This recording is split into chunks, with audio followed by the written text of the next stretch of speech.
Supreme court 2021 সালেই রায়ে জানিয়েছিল যে অঙ্গনওয়াড়ি ও সহায়িকারা the payment of gratuity act 1972 অনুযায়ী গ্র্যাচুইটি পাওয়ার যোগ্য।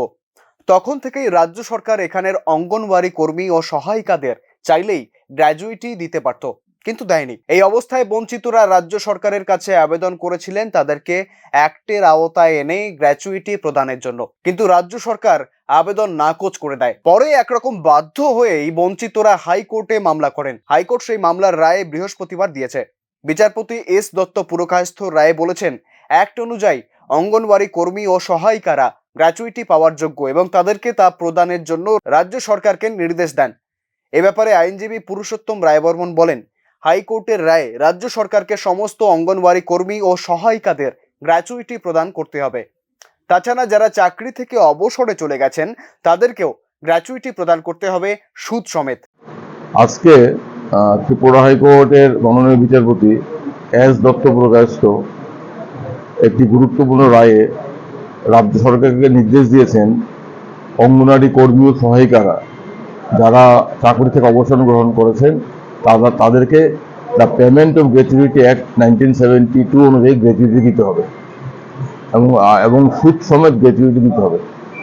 এবং মাননীয় উচ্চ আদালত অত্যন্ত স্পষ্টভাবে দ্ব্যর্থহীনভাবে জানিয়েছেন সমস্ত অঙ্গনওয়াড়ি কর্মী সহায়িকারা তাদের ক্ষেত্রে পেমেন্ট অফ গ্র্যাচুইটি অ্যাক্ট 1972 প্রযোজ্য।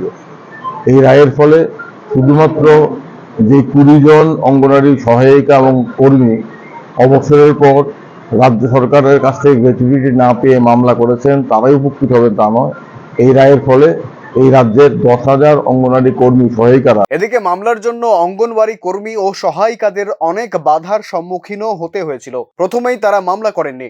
সুপ্রিম কোর্টের নির্দেশ মূলে তাদের অ্যাক্ট অনুযায়ী গ্র্যাচুইটির আওতায় আনার জন্য রাজ্য সরকারের কাছে আবেদন করেছিলেন, কিন্তু রাজ্য সরকার তাতে সাড়া দেয়নি এবং নাকচ করে দেয়। তারপরেই বঞ্চিতরা হাইকোর্টে মামলা করেন, এমনটাই জানালেন আর এক আইনজীবী। মামলা করার জন্য ওদেরকে অনেক বাধার সম্মুখীন হতে হয়েছিল।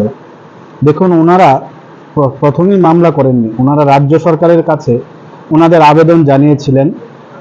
ওনারা যখন অবসর হয়েছেন তখনই ওনারা বলেছেন যে আমাদেরকে পেমেন্ট অফ গ্র্যাচুইটি অ্যাক্টের আওতায় এনে আমাদেরকে গ্র্যাচুইটি প্রদান করার জন্য, কিন্তু রাজ্য সরকার একদম সিদ্ধ হস্তে এটা নাকচ করে দিয়েছেন। ওনাদেরকে পেমেন্ট অফ গ্র্যাচুইটি অ্যাক্টের আন্ডারে ওনাদেরকে দেওয়া যাবে না।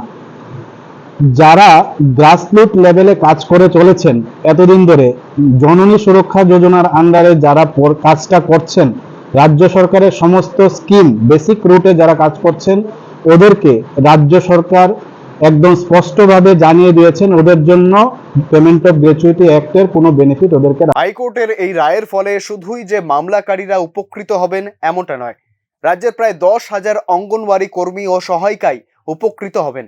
একই সঙ্গে যারা চাকরি থেকে অবসরে চলে গিয়েছেন উপকৃত হবেন তারাও। হাইকোর্টের রায়ের পর তাদের মধ্যে এখন খুশির হাওয়া। Bureau report, news now.